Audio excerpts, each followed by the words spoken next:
The podcast you are about to listen to is not a medical podcast, nor is it designed to diagnose a condition. While there are medical experts on this show, any questions regarding medical care or concern should be directed to a primary care physician.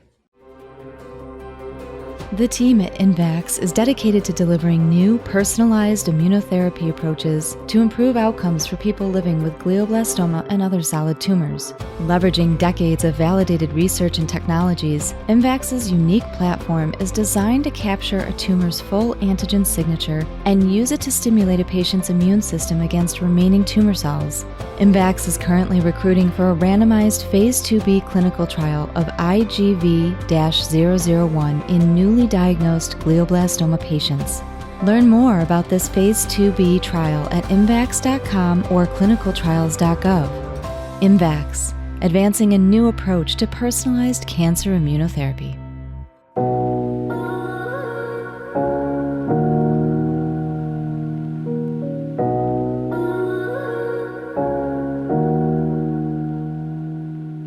Welcome to Game on Glio, a podcast that tells the stories of brain cancer warriors, clinicians, medical experts, and those in the grief and loss community. I'm your host, Shannon Traphagen. This season, you will hear unique brain cancer and grief and loss stories, as well as my own journey through grief and loss. If you enjoy our show, please consider writing a review. Also share us with a friend. You can follow us on Facebook at Game on Glio or Instagram and YouTube at Game on Glio Podcast. You can also visit and subscribe to our website at thegameongliopodcast.com for our blog, insights, clinical trials, and guest snapshots.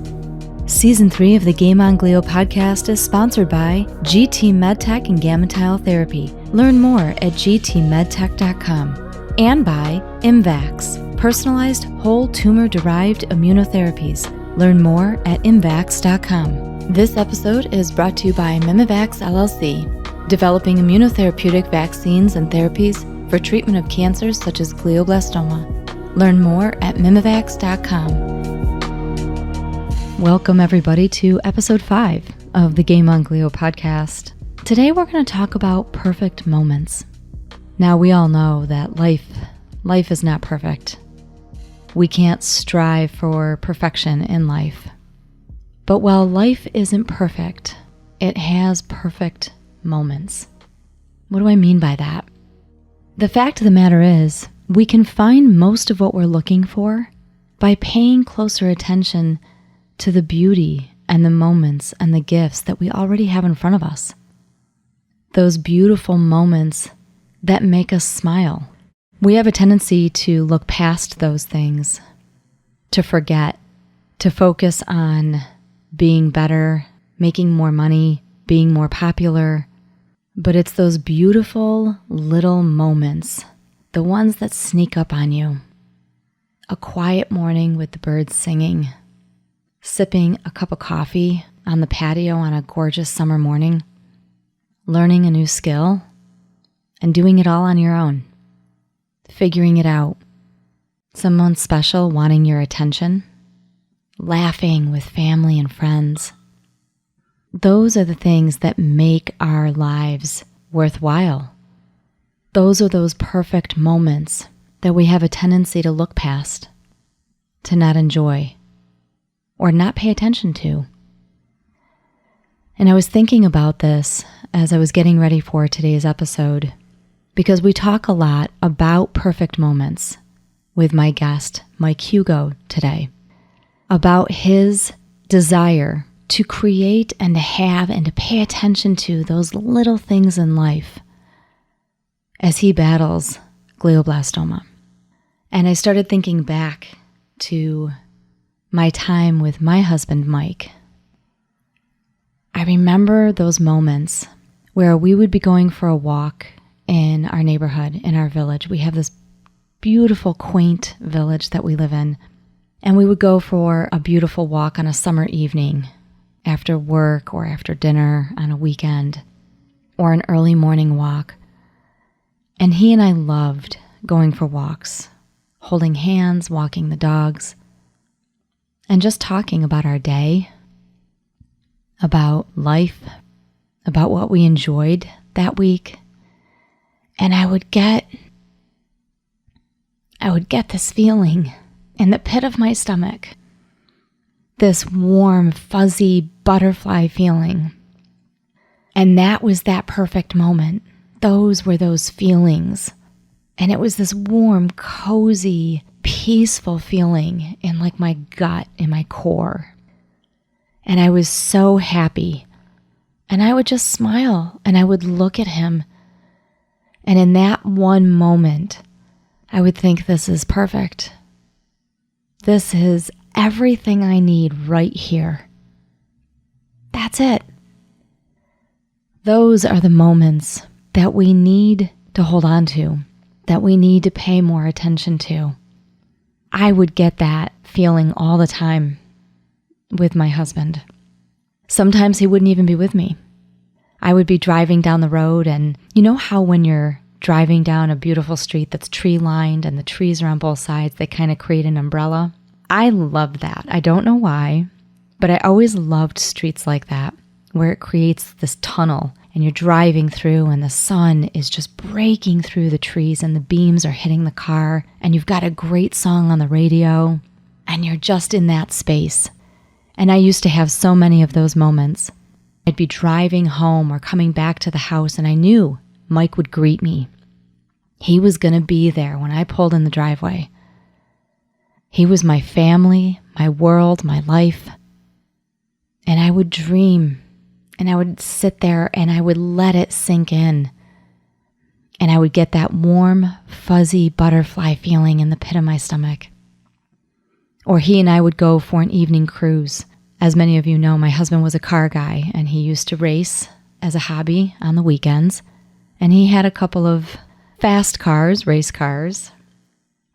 And we would just go cruising on a gorgeous summer night or a great fall day, windows down, no music on, just the sound of the engine, the exhaust roaring. I'd feel the wind on my face. He'd put his hand on the back of my neck as he's driving. We'd look at our neighborhood or the houses as we went by. We'd hear the crickets as we drove through. Those were perfect moments. Those are the moments we live for. It's that simple. I miss those moments, and every once in a while, especially when I have a cardinal that lands right on the windowsill or follows me around the backyard or sits in the tree as I'm sipping my coffee, I'll occasionally get that butterfly feeling in my stomach again. And I know it's his way of reminding me to hold on to those moments. And that's exactly what our guest talks about today. He shares his wisdom and his view of this journey that he's on. And we're all on a journey, aren't we? We're all on a path that's leading somewhere. We just don't know where. But in the midst of that journey, we have these moments, and these moments are what life is made of. This is what makes life worthwhile.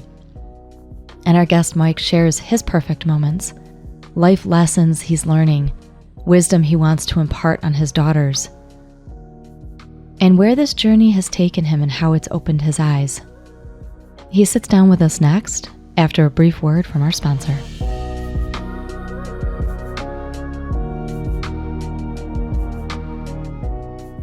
Imagine waking up from brain tumor removal surgery knowing that your radiation treatment is already underway. That's how gamma-tile therapy works. At the end of brain tumor removal surgery, the neurosurgeon implants the tiny gamma tiles where the tumor is most likely to return. So instead of waiting to start daily standard radiation treatments that go for weeks, you get a head start against the tumor cells and get back to your life sooner.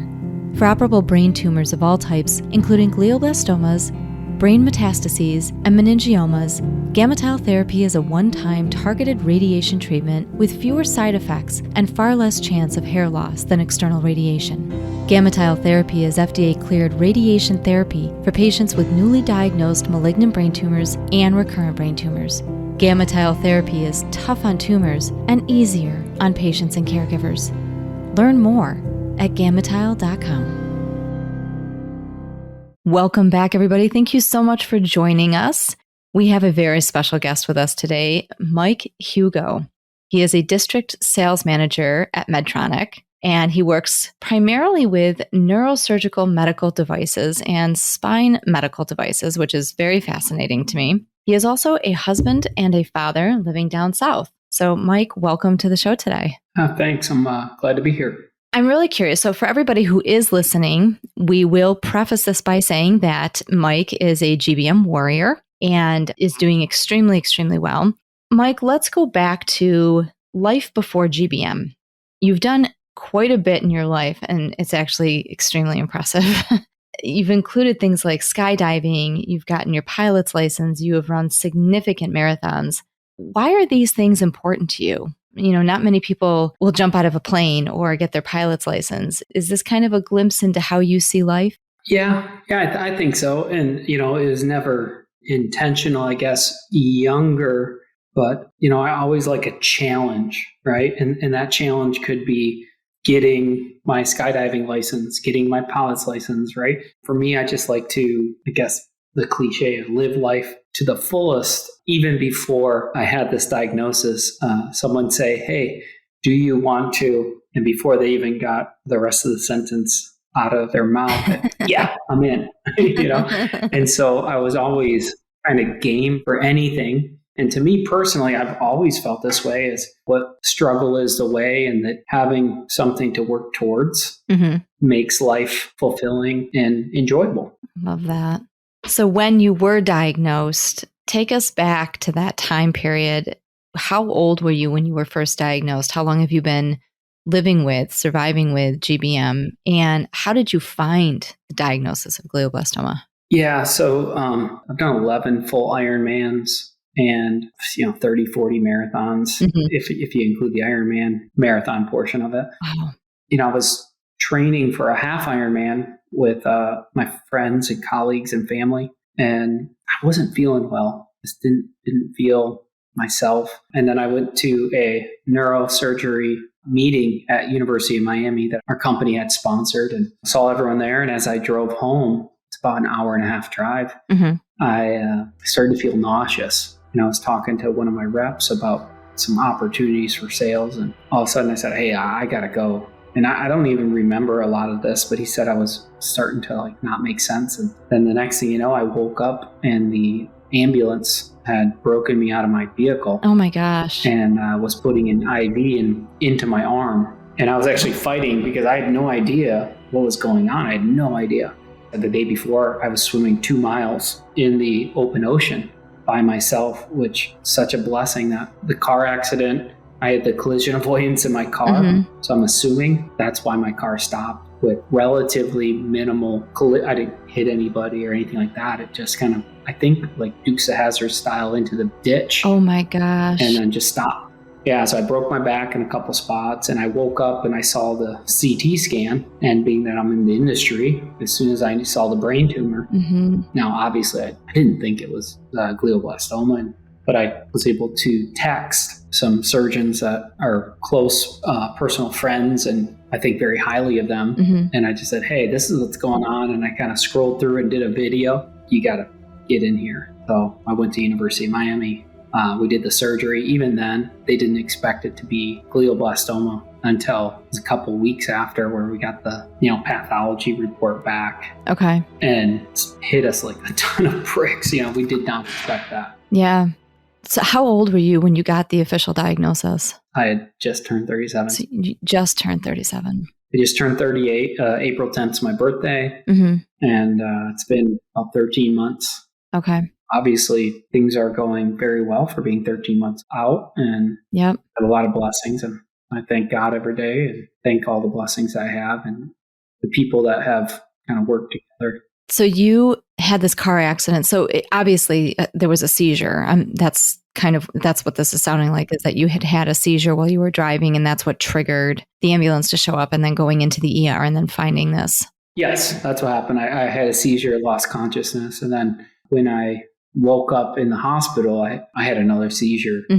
They already had an IV, and they were standing over me. So they immediately gave me anti-seizure medicine through the IV. And so it stopped it fairly quickly without kind of the negative side effects of the seizure. It's such a dark way to say it, but it really is a blessing that not only were you not swimming like you were the day before, and that you did not hit anybody, that you got injured, it sounds like, but the injuries you were able to recover from, but thankfully nobody else was involved. But it's such a scary thing. I mean, to be driving like that and to have something like that take place.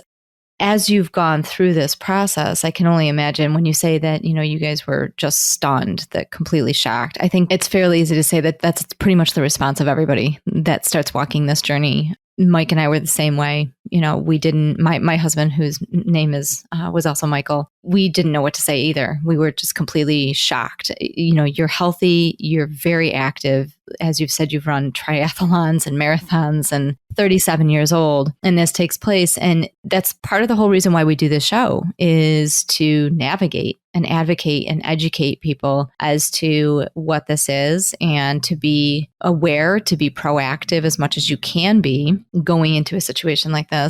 Ironically for you, there are also other parallels, because your career focuses heavily in spine and neurosurgical medical devices. So you were kind of already heavily embedded in the neurology field from a medical device perspective when this took place. So as you said, when you saw the scans, the MRI, you knew immediately that looks like a tumor in the brain, not thinking GBM, but those parallels. Tell us a little bit about that. Do you feel like that prepared you for kind of what you were walking into?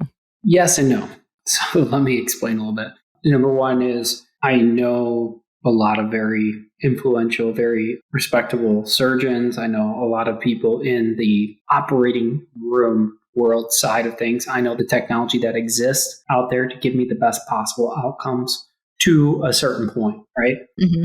Like I said, I could text somebody that was, kind of the Tom Brady of these surgeries, regardless if it was glioblastoma, just regular low-grade glioma or whatever. But to be prepared to take on a diagnosis that is such a devastating diagnosis, I guess what you say, it was something that just hit me like a truck.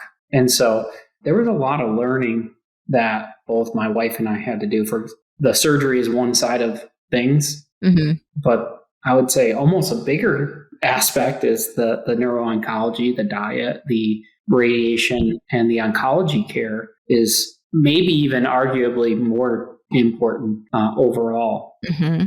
Luckily, my wife is just a whiz, and she's a principal clinical research analyst for neurosurgery for Medtronic. Okay. And so we had a lot of access to studies. And so at first, when we were kind of going down the neuro-oncology standpoint, before people kind of knew how much information we have access to in the contacts that we have, they would say things like, okay, Dr. Google. At this point now, they kind of ask in a different relationship, almost like a partnership. Like, what are you guys thinking? And especially now that I'm far enough out that I'm doing well, Mm-hmm. because I did have initial regrowth within 3 weeks. Of the surgery. Yeah, it was within the radiation field. So we just left it and we didn't go back and do surgery again. But having that immediate regrowth and then being 13 months out and being, stable for now, Mm-hmm. people are kind of like, okay, maybe you guys have some, been learning a little bit and doing the best steps possible. Maybe just luck of the draw. Some of it might be blessings. Some of it might be things we're doing. You're also using the Optune device, correct? Yes. Okay. Yeah, I use it. And because of the data that we have seen from it, and, again, my wife does most of the research, and then I get the cliff notes. So it's great. I knew that the survival rate for 5 years normally is 4 or 5% historically. Mm-hmm. Mm-hmm. But with the Optune, with their initial FDA study, it was like 13.8 or something like that percentage. Mm-hmm. And then if you looked at the 90% usage or higher, Mm-hmm. that survival rate, and there's some people poke holes in that a little bit, but that survival rate was like 29%. Mm-hmm. And so, what a great time to be alive. Instead of 4 or 5% opportunity to make it 5 years, I can have 29%.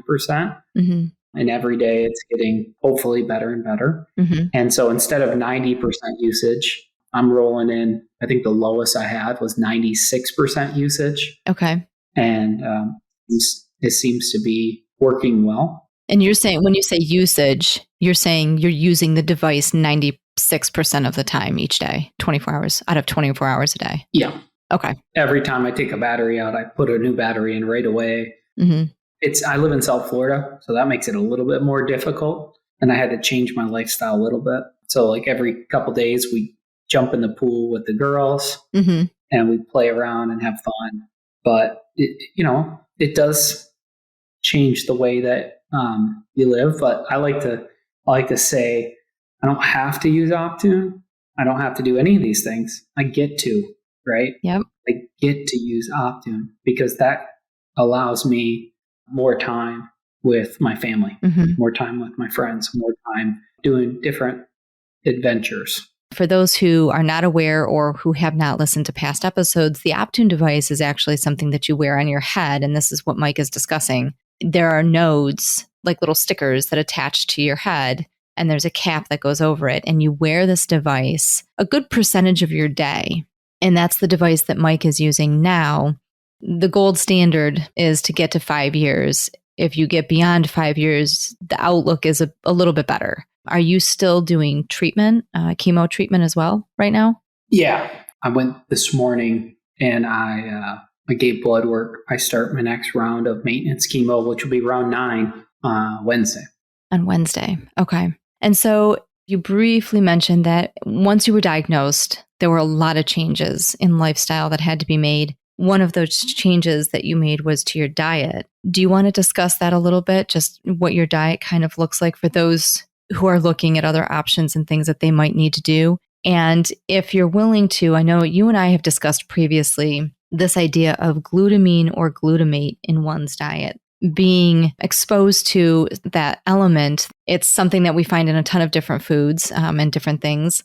There was some research that was done, and you and I previously discussed that, and I just found it very, very fascinating that there could be some possible links or connections. So if you want to touch on that a little bit. Obviously, you got to talk to your doctor about any of these things. Not, this is what I'm doing, and, this is not necessarily my recommendations, all that disclaimer stuff. Yep. We know that cancer in general is a metabolic disease. And we know anecdotally, when I got out of the hospital for my surgery, I lost a lot of muscle, lost a lot of weight. So the first thing I did is I took a big old gallon or pint, whatever, I don't know, of Moose Tracks ice cream, and I ate it. And the whole thing, right, over the course of like 2 days. Now, 3 weeks later, I get my first MRI. And of course, I have a big old tumor back right where my surgery was. Mm-hmm. That may have just happened normal without that. But outside of your blood-brain barrier, you can really impact the potential growth of cancer by limiting the glucose that's available to it. When you get into the blood-brain barrier, it's a little bit harder to fully impact that. Mm-hmm. I talk to a lot of long-term survivors, and without fail, I think every single person that has been a long-term survivor, they don't eat carbs, or if they do, it's extremely low. We're not talking sugar. Mm-hmm. And that's where I think a lot of my friends that I think, I assumed were very knowledgeable about nutrition, they would buy me food at Whole Foods, like healthy foods. And they're like, oh, look, I got you this, juice or whatever, no sugar. But then you look at the carbs and 56 grams of carbs or something. Mm-hmm. I'm like, oh, I can't eat that. But yeah, so really limiting the carbs. Okay. I'm also on like a metformin to reduce the sugar that is in my bloodstream. Glucose is one, and that's one of the main fuels. Mm-hmm. The other thing that seems to be from the research and from what I've been is cholesterol. Mm-hmm. So some of the statins to reduce cholesterol, and that's where CoQ10 or torvastatin or whatever. And I think Care Oncology and some of these other people, that's some of the protocols that I've heard or seen. And then the other thing is glutamine. But that one's really hard to suppress or get out of your diet, other than glutamine blockers, mm-hmm. which I don't take any currently. But some of the turkey tail teas mm-hmm. and green teas are natural glutamine blockers, inhibitors. And there's studies that say, okay, drink green tea 3 times a day. It has antioxidants, and it also takes down glutamine. Mm-hmm. Again, I'm not an expert in that, but if there's 100 things that I can do, right, and 95% of them are fairly easy on my body and fairly easy on changing my diet, changing my lifestyle. Man, I'm going to do them because reducing my carbs, let's say I'm using over the 90% usage on the Optune. So I'm 29% use survival to 5 years. And then I don't eat carbs and I don't eat sugar. Then that may take me to 35 or 40%. And then if I take cholesterol lowering medicine, yada, yada, yada, I'm just trying to get every percentage possible to last as long as possible. And I always think of Freddie Mercury off of Queen. Yeah. Right. And he passed away, unfortunately, of AIDS. But had he lived 1 or 2 more months, they think he would be alive today, kind of like a Magic Johnson. Yeah. Because as that technology kind of advanced, they were able to help, maybe not cure it, but you can have a great life and live with it. If you look at Magic Johnson and how many years he has had to his life now, that is the whole goal with brain cancers and GBM. You never know what's going to come down the pipeline next month, 4 months from now, 6 months from now. Like I said before, what we're seeing available now wasn't available 3 years ago. So this is the fight that everybody is in. And there are so many people that are pushing for advancements as quickly as possible because they know that there's a ticking clock. Painting that picture of the percentage for yourself, getting to 40%, giving yourself a 50% chance to get to that 5-year mark, to get beyond the 5-year mark. It paints a really good picture for others who might be walking this journey, or for people who are listening that have no idea kind of what we battle against and what we're up against in dealing with glioblastoma. These are changes that you can make that, as long as they're not causing stress in your lifestyle, they're worth a shot. It sounds like that's kind of the outlook and the path that you and your wife Vanessa have taken with this, is that it's not causing me stress. These are fairly simple lifts for me. So I'm going to do these things and see what works. And it seems like it's working. Yeah. Like I said, they call it carpet bombing. I'm sure you guys have all heard that. Yeah.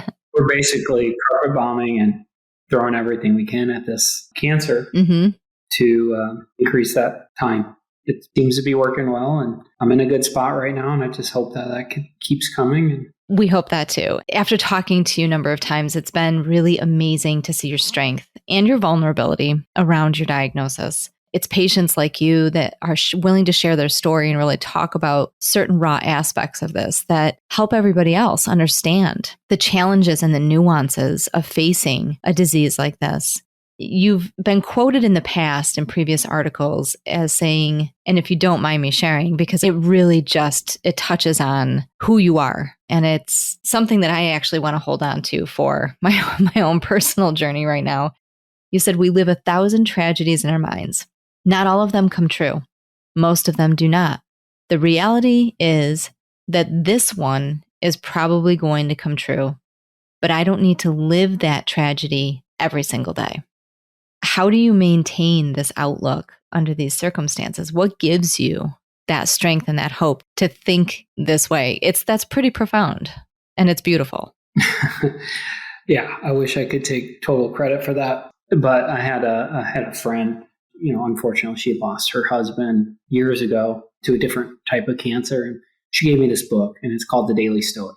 I had my time where I just cried a lot. Right. And cried all the things that I was going to miss, and potentially, not felt sorry for myself. And, we have 2 paths that we can go. We can be like, all right, we're going to die and succumb to this fate that we have been given, or we're going to turn around and make the most of the time and the blessings that we have.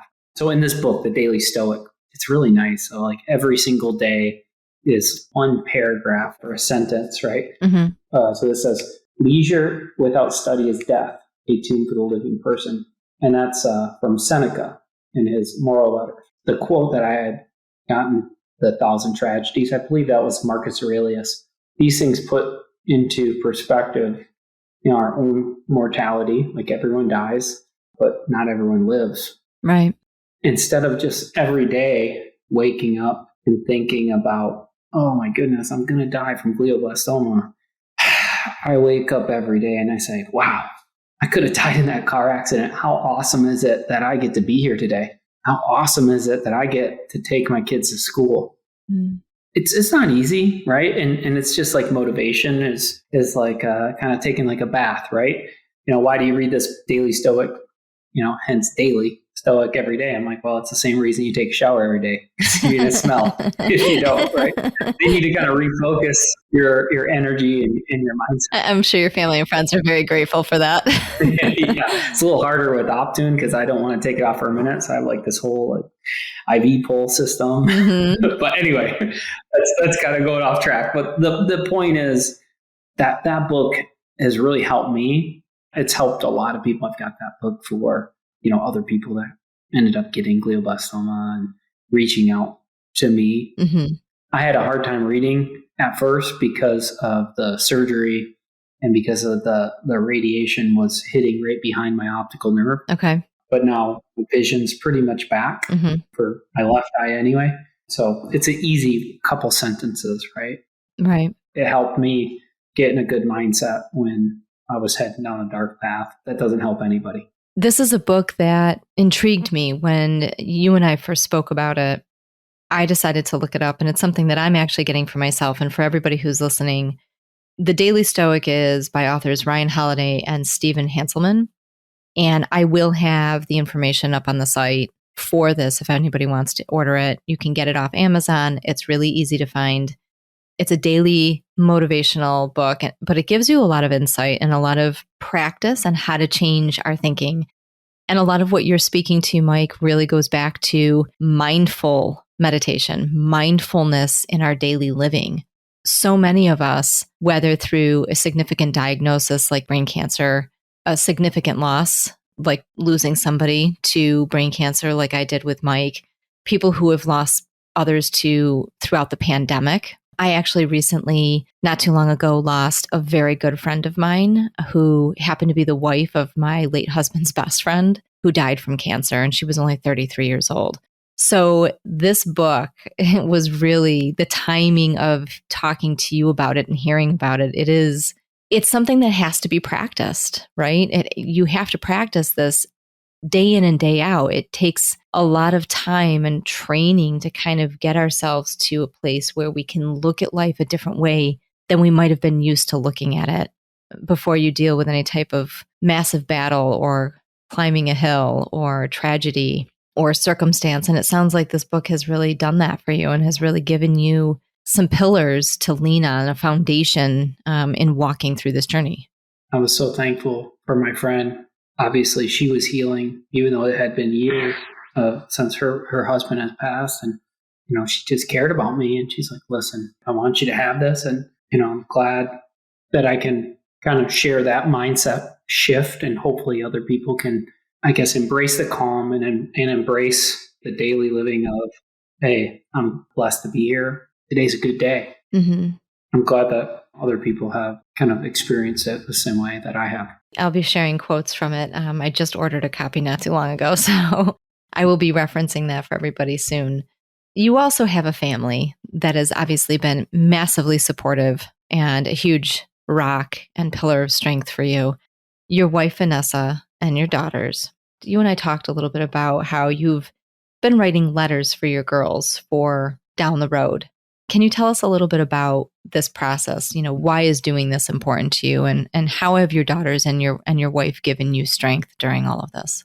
As a father, as a husband, when I woke up from my car accident and woke up from brain surgery, literally the only thing I cared about, I didn't care about me at all. I didn't care about anything other than how are my kids and my wife going to be without me? Mm. There's several aspects that you have to think about, right? And number one is financially. Mm-hmm. My kids are, they were 5 and 6 at the time. So we had been big Dave Ramsey fans for a long time. So we were pretty well organized in that way. I had actually done a will and all that 6 months prior. Went through that checkbox, a financial checkbox, as much as I could, being just turned 37. Mm-hmm. And the other aspect of that is what life lessons and what things can I do for both my wife and my children and my mom and my dad and my friends, brother, sister.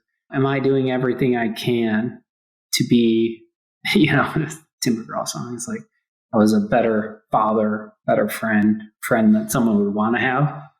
Right. Mm-hmm. And so I kind of went through that stage of like financial, then I'm going through spiritual, emotional kind of checkbox. With such young kids, it's hard, right? Yeah. So I can't tell my, she just turned 8. I can't tell my 8-year-old what it's going to be like to go to prom right now. Mm-hmm.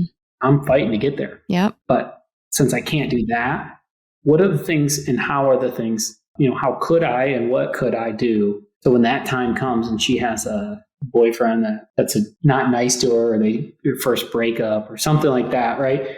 What life lessons how could I build that strength in her so she'd understand that, number one, that I love her and I care and support her, but not coddle her, right? So the Daily Stoic book kind of helped me on that, because there's a lot of lessons. I did birthday cards. So I have, like, for their 21st birthday, I have money in a birthday card and I wrote it out. Harry Potter books, right? So we read every night. Yeah. My 8-year-old's been reading them. So I wrote little notes in the beginning pages of the Harry Potter, like how much I enjoyed listening to her kind of read these to me, and how she has dyslexia. Okay. She has dyslexia, but she's overcome that with tutoring and stuff like that. And how proud I am that she's worked through that. So I do those, but then I also do like videos of, as I read the Daily Stoic, about perseverance or some of these things. And I'll do a little video and I'll read it. And then I'll read Ryan's 2023 version of it. Yep. And then I also say, hey, this is what I think of it. And this is a life lesson. Because how do you possibly have 30 years of life lessons covering every single scenario? It's hard to think of, right? It's hard to think of in advance. Yeah, so I kind of cheat and I'll read a passage. I'm like, ooh, that would be a good one. So sometimes I do little video things, and then I save them in folders on my phone for each of the children, or my mom, or my wife. Mm-hmm. The different things. And then from a strength standpoint, first of all, I couldn't do this without my wife, and she helps me change my arrays. She does the research on, hey, what's the best way to attack this? Hey, let's email this center because they have a clinical trial that we may want to get on in the future, stuff like that, right? So she is absolutely, I can't even put into words how valuable and helpful it is that she's there for me. And my kids, we have been taking them to therapy. Okay. In this therapy, I don't think it's a bad thing to do for anyone at any age, but we don't know how this is going to go. Right. Statistically, it's probably, it's going to be tough to make it. So we're kind of, instead of waiting till it's a 911, we kind of put them in this therapy talk so they can better understand their own emotions. They're just a well-rounded individuals that can deal with, these are pretty serious life events that may or may not happen. I have to say, this is such a proactive space to be in for yourself, specifically being the one walking, like the patient actually walking through this journey. It's extremely commendable, to say the least. I have to wonder, though, is it hard sometimes for you to be thinking that far in advance, or to put these videos together for your kids, or to, it makes me think back to my late husband, Mike, and he had a very similar mindset to you. I'm trying to do this without getting too emotional about it, but he was always more worried about me. And how is she going to be, is she going to be okay? How is this going to affect her? What's this going to do to her if anything happens? And that kills me that he may have thought that way, or he worried about those things right up to the end. He was like that. For you walking through this, being as cognizant as you are of the journey that you guys are on, how are you maintaining your own emotional well-being while also trying to proactively think about taking care of your kids and your wife down the road and we're saying if, because I am a very, very hopeful person and positive person, and you are doing extremely well, and I will want nothing more than that for you. But how do you take care of your own emotional well-being while going through this journey of trying to encapsulate life and impart wisdom for your girls and for your wife and your other family members down the road? Because that's pretty heavy. It's beautiful and amazing. And there really aren't any words I can put into what it takes to do something like that. But I can't imagine that it's not hard for you. Yeah. So I started as an engineer in the world of things. And I say that because typically people can relate to the fact that engineers are more oriented in results driven Problem solving. Yeah, problem solving, right? So my husband was an engineer as well. Yeah, so exactly. So when I woke up, I instead of going into what was me is, problem solving mode. And problem is, how do I get my kids taken care of, my wife here too? Knowing you can't control everything in the world.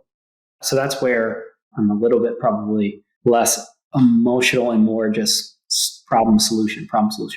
Now, let me tell you, for the longest time, I couldn't even listen to country music because, it's raw. Yeah. I would hear, there's a song, That's My Job, by Conway Twitty. Yep. And all I think about, when you say, take care of your kids, take care of your wife, I just think of that. That's my job. That's what I do. And so I don't have another option other than let them down. Right. That's not something I'm going to do. That's not something I'm willing to do. I have my time where I get emotional and it's tough. But then I wipe my tears, brush off, and just say, hey, I'm here today. I'm not going to cry about something that may not even come true. And in the meantime, I'm going to do everything I can that's in my power to be here as long as I can to fill those shoes. I can tell you that being present with your family, putting down the phone, being present and playing sports, or we played Jenga a lot, right? With the kids. Oh, I love that game. Man, they're getting good. I'm struggling. I still don't let them beat me in like Mario Kart or anything. It's like, yeah, you're done. You really got to stick it to them somehow. Yeah, I'm not going to take I'll take a bullet, but I won't take the blue turtle shell for you. So that's just being present. Because if you're here for 5 years and and you give them that time and that energy, or you're here for 30 years and they get nothing, who's really had a more fulfilling, better life? Well, it's really well said. Again, this all comes back to mindfulness. This really is. It's about being mindfully aware of each and every single day. And I think you do that exceptionally well. But what would you want others to know that are dealing with brain cancer, or for those who may have lost somebody significantly, to brain cancer? What do you want to tell other people that might be listening? First of all, there was a quote that I saw the other day, and it was from a mathematician, right? And he said, after the 45 years of his research and study, the best advice I can give people is to be a little bit kinder to each other. And so going through brain cancer and being the caregiver, it's freaking hard. It's hard. And I'm living a fairy tale for glioblastoma right now, right? And I realize that. So it's easy for me to think, oh, this quote, positivity, right? And it is. And I always got to, because I think if you're positive, you live longer. I think you have a better life. There's all these great things. But I would also say that there's some grace that could be given on both sides. I do get frustrated easier than I did before. I'm on Keppra, and obviously Keppra is known for Keppra rage, where you have a little bit more anxiety on little things that mean nothing. They mean nothing. I know it. I know they mean nothing. Yeah, I can alter the temperament a little bit.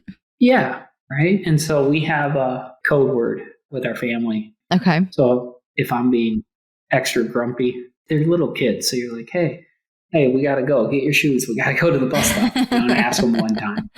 They don't listen. I ask them 2 times. They don't listen.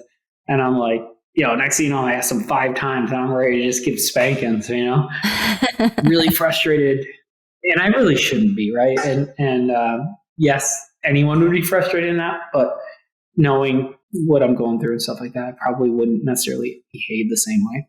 So for us to overcome that, and for us knowing that, we have code words. And so, like, for example, I tell the kids, hey, penguins, that's our code word. Okay. And they know that I'm getting really upset, right? I'm getting really frustrated. And I don't intend to with them. But that is one way that we have been coping with that issue. Mm-hmm. And my wife has code words for me. Right? If I'm being not nice, then she tells me, hey.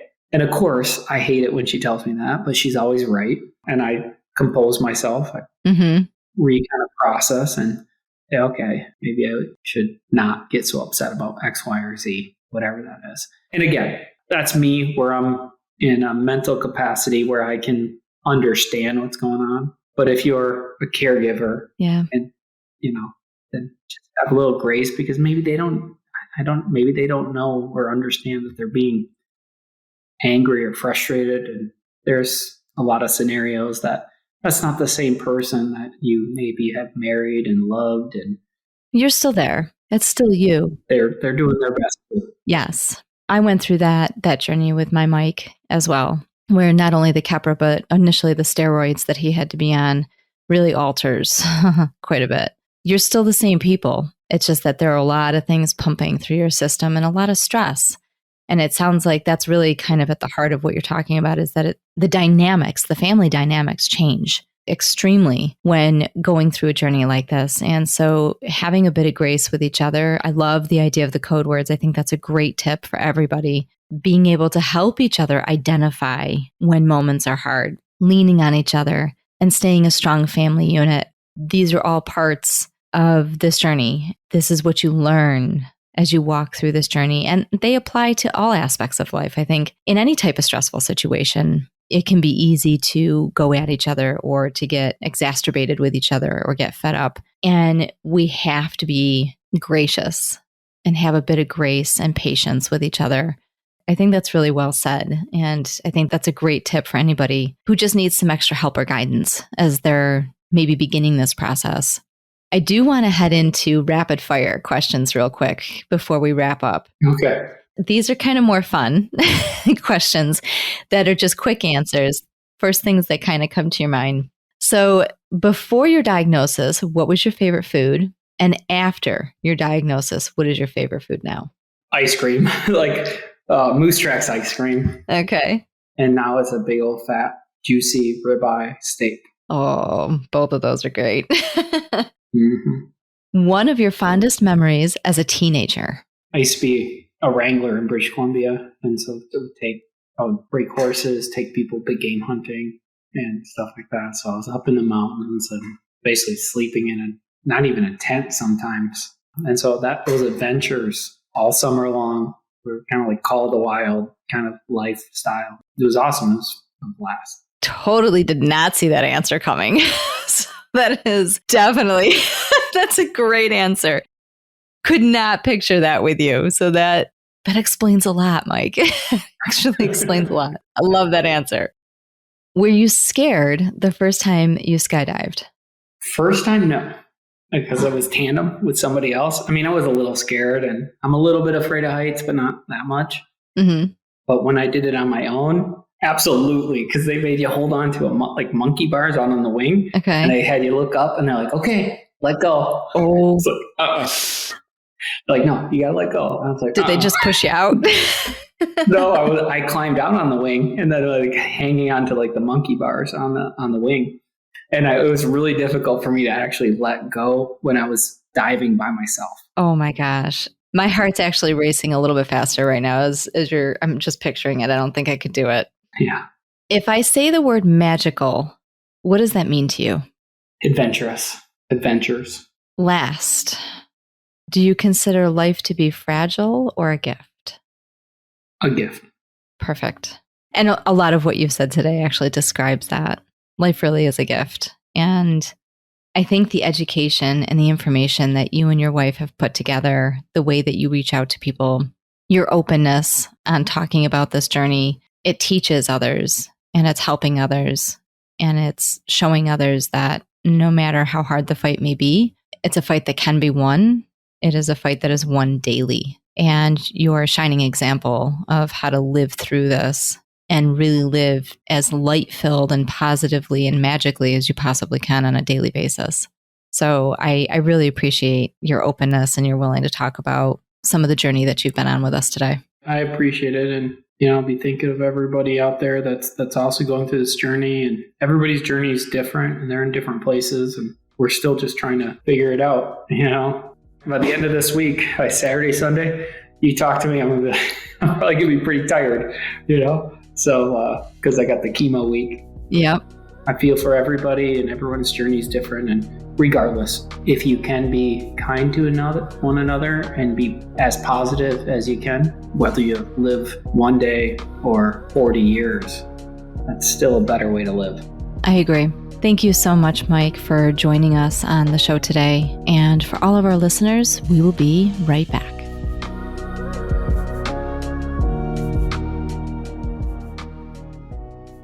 Have you guys ever heard the phrase that we're not humans having a soulful experience, we're souls having a human experience? I truly believe that each of us are intimately intertwined to have unique journeys and experiences here on Earth. The decisions that we make along the way, they shape our lives and create different opportunities for different destinies. All of the events that unfolded in Mike and Vanessa's lives, our guests today, the experiences that they had leading up to his diagnosis, the work that each of them has done, led them to a place where they knew what steps they needed to take. They knew what they would need to do when he was diagnosed, and have brought them to the place that they're at now. I don't want to say it's perfectly preparing them, but both of them had intimate knowledge of the field of neurology, of clinical research, clinical trials, medical tech that poised them and made them aware and cognizant of specific decisions that would need to be made out of the gate. Why am I bringing this up? Because I truly believe that even within our perfect moments in this life, those moments that we treasure and cherish and hold on to, the moments that we need to be aware of when they happen, we also need to feel our way through our experiences, because they all lead us somewhere, and sometimes they're not leading us to something good. But when we work through those difficult experiences, we see good on the other side of it. When Mike and I met, I had almost given up on finding true love. And for some of you out there, you may not believe in soulmates or true love, but I always have. I always did. And I believed that he was out there. So many things needed to happen in order for Mike and I to meet. We grew up in different cities. We went to college in different cities. It wasn't until a random occurrence with a mutual friend that finally brought us into each other's orbit. And then when we finally did get together, it wasn't until he proposed that we realized how intimately intertwined our families' lives really were. After he proposed, we went down to Florida to visit some family of his, and we were telling them the story of the proposal. And so naturally, questions of my family's history, background, heritage, culture, relatives in Italy, all of that came up. And his aunt, who married into his family, asked where my mother grew up. And so I'm telling them, and she goes, "Is your mother's name Karen?" And I said, "Yes, it is." And then she starts talking about my grandparents and where they grew up and their house and details, information she shouldn't have had. And when I asked her how she knew all of this, she explained that it was because my mother and her brother were high school sweethearts. Our minds were blown. We couldn't believe it. She then shared an intimate nickname that nobody would know. So we call my mom and we say this nickname to her, and she whispers, "How do you know that nickname?" And so I tell her that Mike's aunt, who's sitting right across from me, happens to be the sister of her high school boyfriend. And she's like, "You've got to be kidding." And there's all this excitement and energy, and they get on the phone with each other and they're sharing stories and reminiscing. And then we get home and we start planning the wedding, and we go to my cousins to look over invitations because they owned a binding business and an invitation business. And so we're flipping through invitations to see if there's anything that we like. And they're talking to Mike and find out that his family, his uncle, the same uncle we had just visited, who had owned a printing business, was a business partner of theirs. They worked together. They actually had just had dinner with them not long before that. They were intimately acquainted with each other, and we could not believe the connections between our families. And then we find out that his grandfather on his dad's side of the family, the other side of his family, also grew up not far from where my mother's family grew up. And when we were little, we used to play at the same playground out there when we would go to visit, that we used to play at the same playground. Didn't even realize it. We were meant to meet and we were meant to be together. Had we made any other decisions in our lives, had I gone to college anywhere else, had my sports or athletic career gone in a different direction, had he decided to study somewhere else other than the University of Buffalo, had I moved to New York like I was supposed to 3 weeks before we finally met, had any of those things occurred, we never would have met.